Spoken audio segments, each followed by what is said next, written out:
For nearly 2,000 years, the resurrection of Jesus has stood at the very heart of Christianity.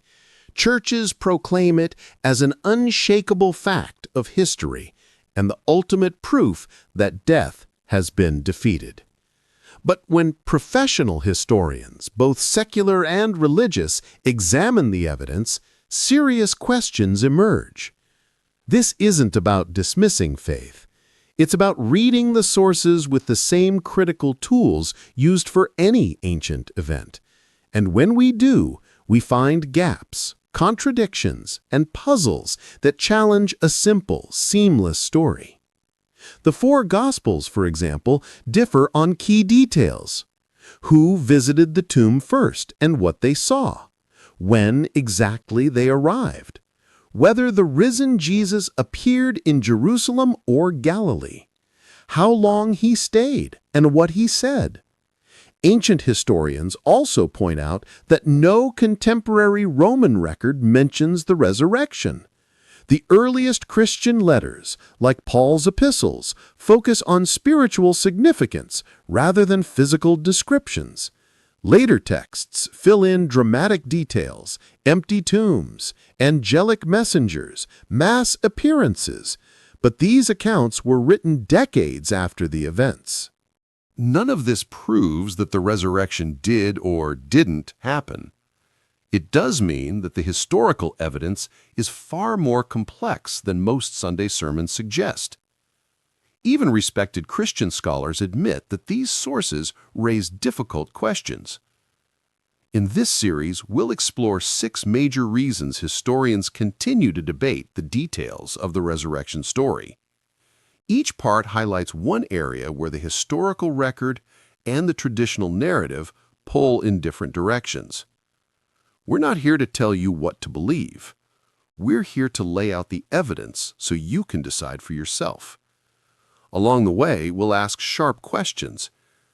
If these events were so world-changing, why do the earliest writings describe them so differently? How do we weigh eyewitness testimony written decades later? Are we looking at pure history, developing theology, or a blend of both?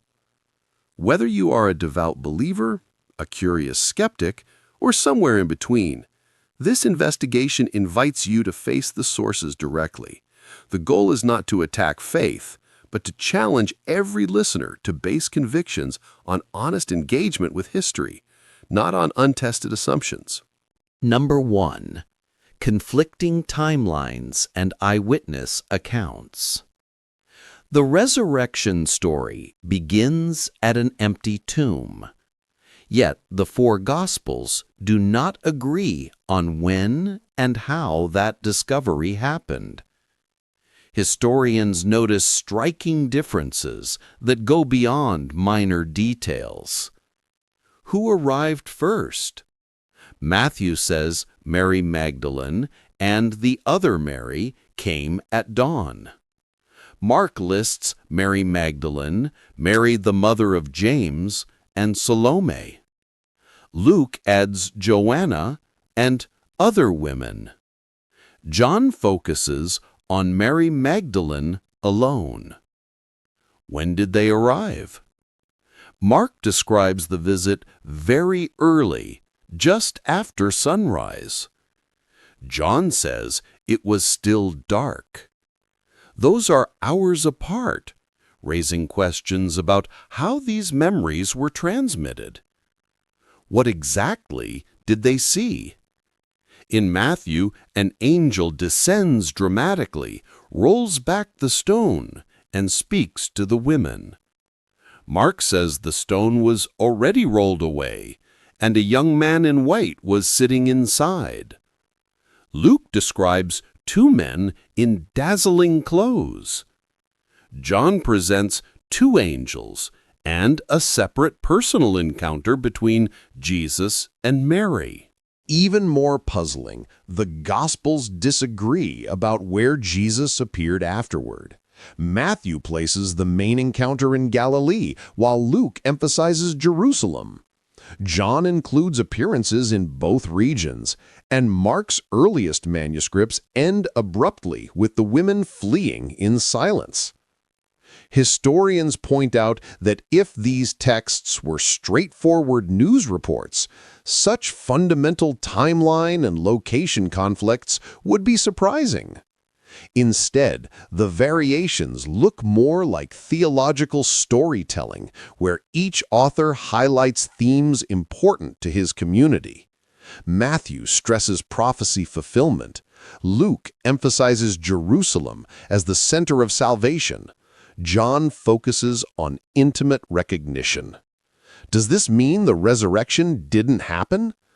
Not necessarily, but it does mean the historical evidence is not a single seamless eyewitness record. It is a collection of faith testimonies shaped over decades, each with its own perspective. This leads to sharp questions for viewers.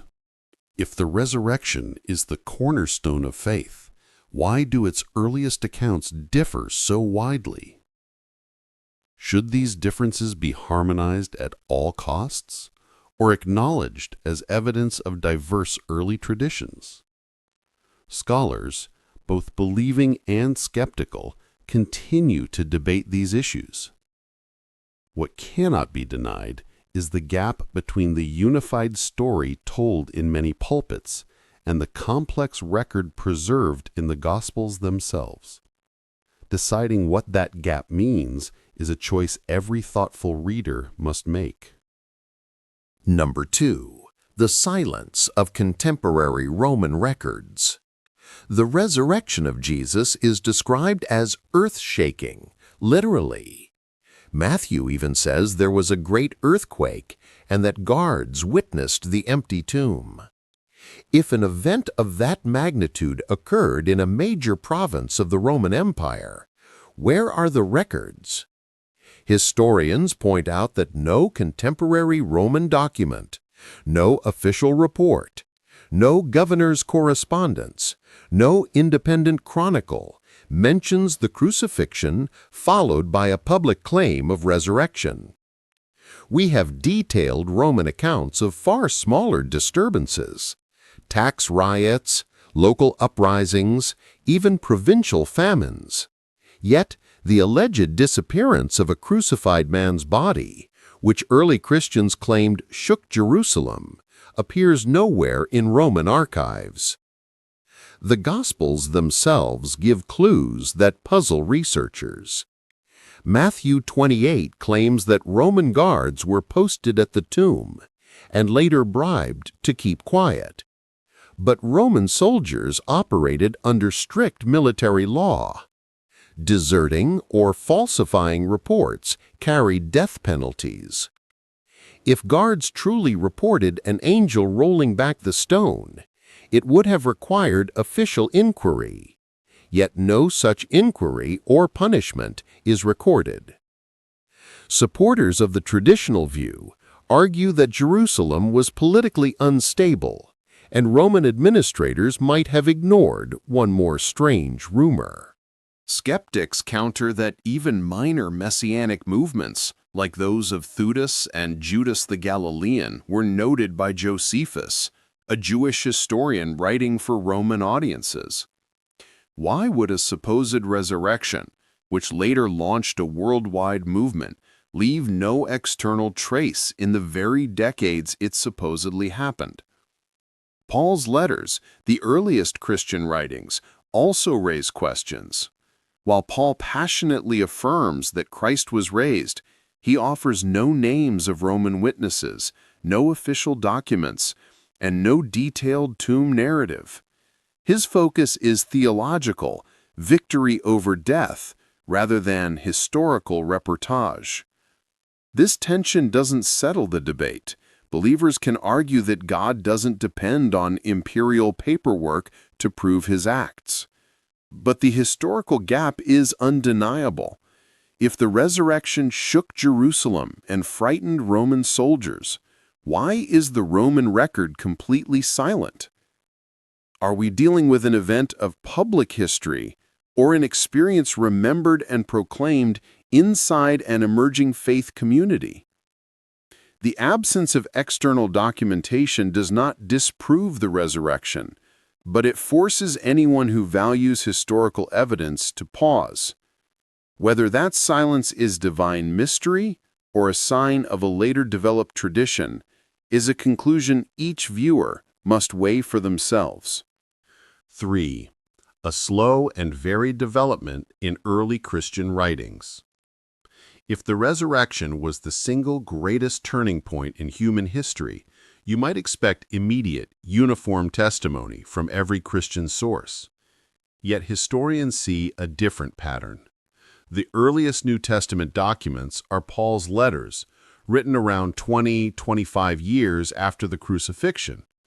Paul proclaims that Christ was raised, but his descriptions are brief and theological. He speaks of Jesus appearing to individuals and groups in 1 Corinthians 15, yet provides no empty tomb scene, no angels, no women at the grave. For Paul, the resurrection is a cosmic act of God, not a diary of physical events. About a decade later, the Gospel of Mark, the earliest gospel, presents an abrupt ending. In the oldest manuscripts, the women flee the empty tomb in fear and say nothing to anyone. There are no resurrection appearances at all. Later editors added extra verses to include appearances and preaching. 3. A slow and varied development in early Christian writings. If the resurrection was the single greatest turning point in human history, you might expect immediate, uniform testimony from every Christian source. Yet historians see a different pattern. The earliest New Testament documents are Paul's letters, written around 20-25 years after the crucifixion. Paul proclaims that Christ was raised, but his descriptions are brief and theological. He speaks of Jesus appearing to individuals and groups in 1 Corinthians 15, yet provides no empty tomb scene, no angels, no women at the grave. For Paul, the resurrection is a cosmic act of God, not a diary of physical events. About a decade later, the Gospel of Mark, the earliest gospel, presents an abrupt ending. In the oldest manuscripts, the women flee the empty tomb in fear and say nothing to anyone. There are no resurrection appearances at all. Later editors added extra verses to include appearances and preaching. Only with Matthew, Luke, and John, written another 10 to 30 years later, do we see expanded narratives, angels, earthquakes, extended conversations with the risen Jesus, and multiple dramatic appearances. Each gospel writer shapes the story to fit the needs of his community.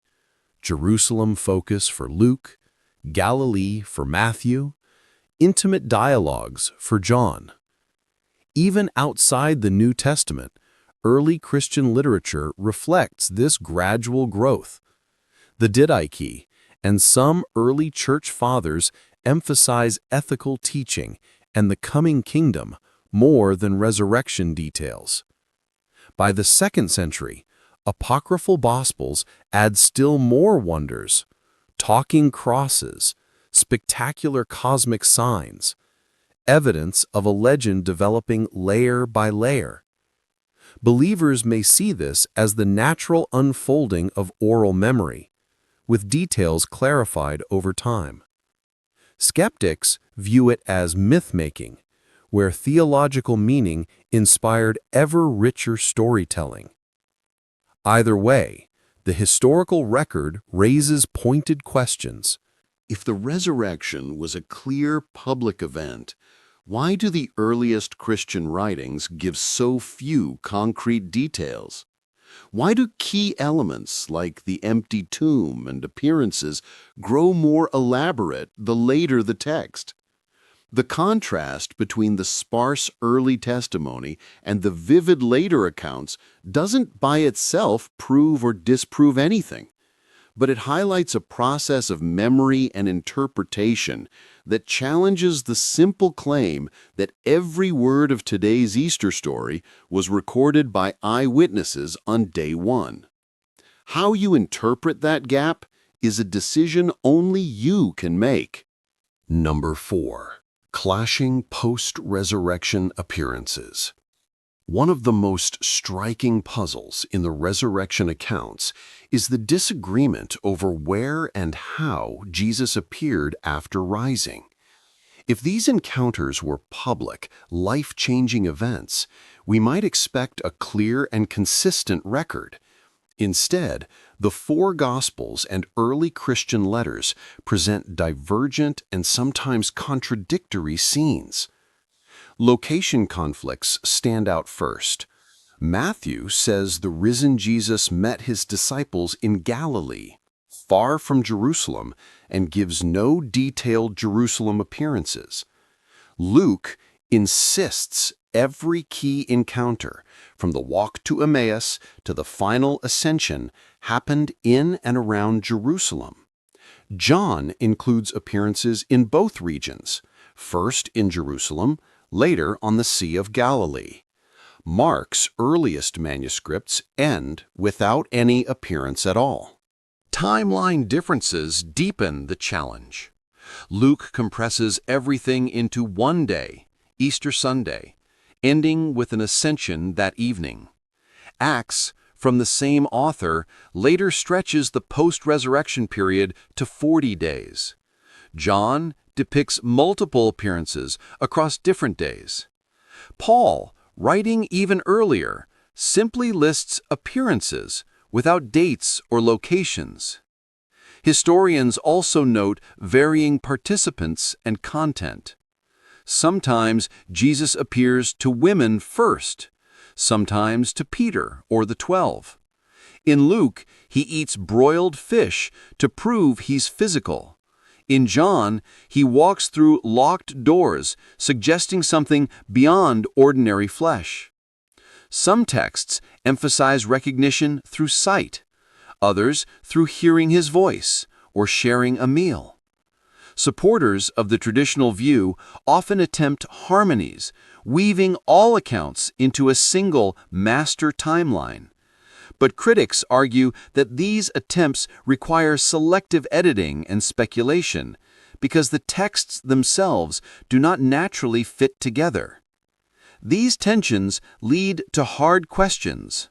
If dozens of disciples personally met the risen Jesus, why can't the earliest records agree on where, when, or in what order it happened? Are we dealing with straightforward history or diverse theological portraits shaped for different audiences? None of this disproves the resurrection. Believers can see the differences as complementary perspectives on a mystery beyond full human grasp. But historians insist that such sharp divergences look less like multiple camera angles and more like evolving traditions. Whether you view these contradictions as signs of deeper spiritual truth or of legendary growth, the fact remains, the gospel accounts of post-resurrection appearances do not tell a single, seamless story.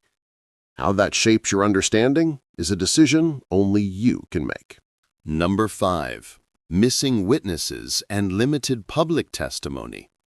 The Gospels present the resurrection as a world-shaking miracle meant for all humanity. Yet, surprisingly, every recorded appearance of the risen Jesus takes place within a tight circle of believers, family members, close disciples, and a few followers. Historians find it striking that no Roman officials, no city crowds, no neutral bystanders are ever said to have witnessed the event firsthand. Consider the trial and crucifixion. Those events involved the Roman governor Pilate, soldiers, temple authorities, and a large public audience. But when it comes to the resurrection, the audience suddenly shrinks to small, private gatherings. Even Matthew's dramatic claim of an earthquake and many resurrected saints walking through Jerusalem leaves no trace in other ancient records. Paul, writing earlier than the Gospels, lists appearances to more than 500 brothers at one time in 1 Corinthians 15. But he doesn't name a single person except a few apostles, nor does he say where or when this mass encounter occurred. If hundreds really saw the risen Jesus, why do none of those eyewitnesses leave independent written testimony? Some Christian apologists argue that women, as the first witnesses, strengthen the story's credibility because, in that culture, their testimony carried less legal weight. But historians counter that this very feature suggests the entire narrative circulated only inside a believing community where women were active participants, rather than in the open civic arena. Another puzzle is timing. The earliest written accounts came decades later, long before potential eyewitnesses could be cross-examined by outsiders. No synagogue records, Roman court documents, or letters from Jerusalem residents describe meetings with the risen Christ or even rumors of seeing him alive. This gap raises pointed questions. If the resurrection was intended as God's public vindication of Jesus, why is there no record of public verification?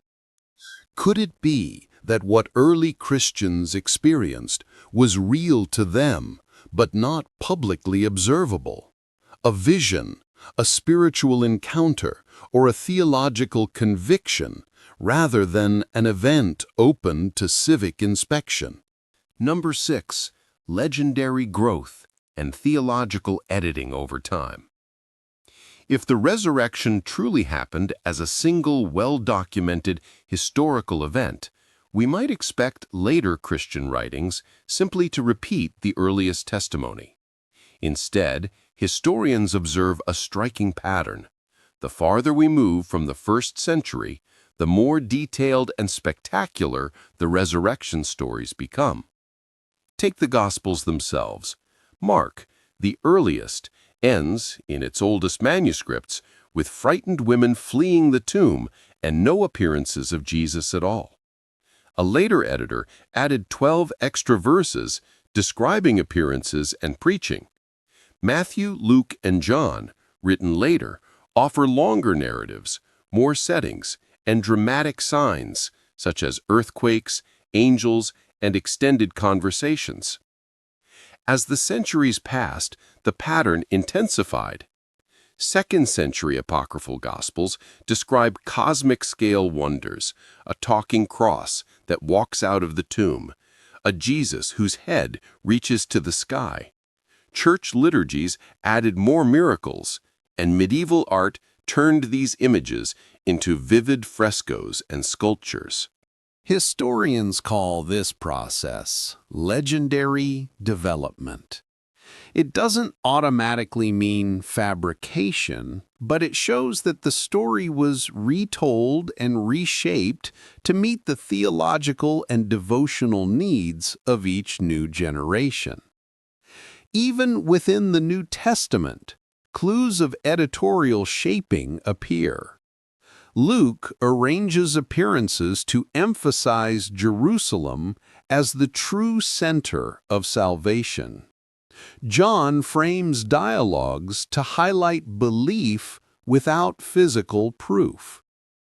These theological goals guided what details were remembered, combined, or left out. The question is unavoidable. If the resurrection were documented like a court case, why do the narratives grow more elaborate the later they are written? Are we seeing more eyewitness clarity or creative theology expanding over time? Believers may answer that deeper understanding unfolded as the church reflected on a real event. Skeptics see a natural human pattern. Stories of wonder tend to accumulate details as they are retold. What cannot be denied is the distance between the sparse earliest account and the ornate later tradition. Recognizing that gap does not force one conclusion, but it does demand a choice. Will you treat every later embellishment as literal history, or see it as part of an evolving faith memory? The enduring challenge for anyone who values both truth and faith is clear. Separate the heart of the Easter proclamation from the layers of legend added over centuries, and decide which you trust. Conclusion: facing the evidence without fear. Each point exposes a gap between the unified Easter story, often told in churches, and the complex record preserved by history. None of these findings prove that the resurrection never happened, but they do challenge the claim that it is supported by simple, airtight historical evidence. These 6 reasons leave one unavoidable question. If the resurrection is the cornerstone of faith, why are its earliest sources so inconsistent, silent, or shaped by later theology? For some believers, this historical tension deepens mystery and points to truths beyond human documentation. For others, it signals that the Easter narratives reflect faith experiences remembered and interpreted, rather than a single, verifiable event. Either way, the evidence invites every honest reader to think for themselves, not just repeat inherited answers. This is not about attacking faith. It is about separating what history can actually confirm from what later tradition proclaims as unquestionable fact. Real faith, if it is real, does not fear scrutiny. Truth has nothing to lose from careful investigation. Now the decision rests with you. Do these historical gaps suggest a legend shaped by centuries of devotion, or do they point to a mystery that lies beyond the reach of documents and archaeology? Whatever conclusion you reach, refusing to ask the questions is no longer an option. The resurrection stands at the center of Christian belief. Understanding its complex historical record is essential for anyone who wants a faith built on truth rather than untested assumptions. History doesn't settle the debate, but it clarifies the terms of honest conversation. And perhaps that is the real invitation of this journey, to move beyond slogans and face the evidence with open eyes, open mind, and courage to follow the truth wherever it leads. Now that you've heard the historical evidence and the questions it raises, what do you think? Leave your thoughts in the comments. Agree, disagree, or share another perspective. If this deep dive helped you see the resurrection story in a new light, give the video a like, share it with friends, and subscribe for more investigations that separate fact from tradition. Let's keep the conversation honest and open, because truth never fears a closer look.